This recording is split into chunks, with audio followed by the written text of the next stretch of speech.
Okay, so first of all, I'd like to know what did you like most about counseling with me and why? Okay. So the one thing I love the most in virtual counseling is maybe in your kind of hardness sometimes. Mm-hmm. But you were really strict for what kind of things you like to have from me, and I have to really struggle to actually achieve that kind of content. So it was really kind of stimulating for me to think about what he said all the times in my mind, and then actually put output to actually bring him to you and discuss again. So that was really creative for me, and it was really great. And the other thing I really love the most is our discussions. But you really try to know what I have in my past, and what kind of relationship have actually between them and how I actually created myself right now. So it was really kind of creative and kind of really new find for me. To know about myself and to actually write about myself. So that's actually the most I like virtual counseling. Thank you. One thing that's very hard, I think, for an applicant is to be authentic. You should be yourself. You need to be yourself. Yeah. However, so many various people, senpai or counselors or family, various people, your company, are giving you advice as well. So how do you stay true to yourself while listening to all these various voices? I think if someone thinks that's a really great advice, then the person can actually follow. That's fine. But the one thing he has to know is just think about yourself and think all the times and find out what's really important for you, and then you will know so what kind of person you are, and always what kind of relationships will form you in life.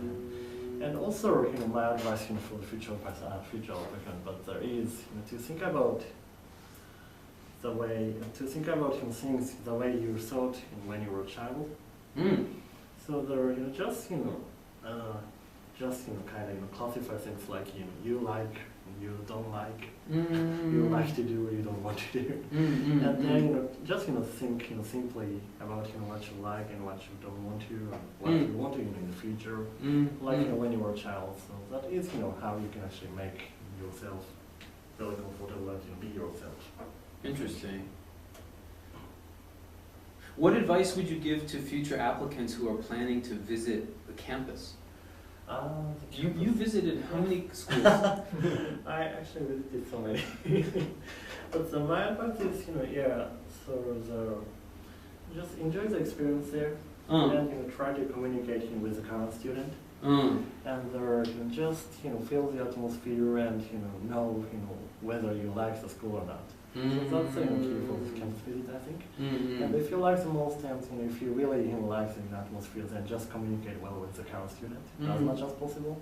Did you try to meet people before visiting, or once you got there, or usually both? set up beforehand is really kind of helpful, because you just go there and see people, and of course that relationship will expand.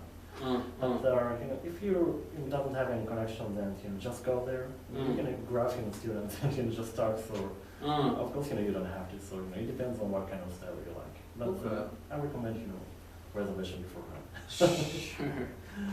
Anything else you'd like to tell to future candidates for MBA? Yes. So one thing is just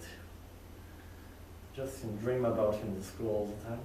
And that will actually create your motivations, and also will keep you kind of achieving your goal for the really long MBA application process. And the other thing is the essay really takes a long time, and if you think your first version is really great and you believe that's the final version, but next time when you read it you think it's not enough, and you like to actually rewrite again. So my advice for the future applicant is to actually keep plenty of time to prepare for the essays. So that's my second advice for them. Great. Thank you. Thank you so much.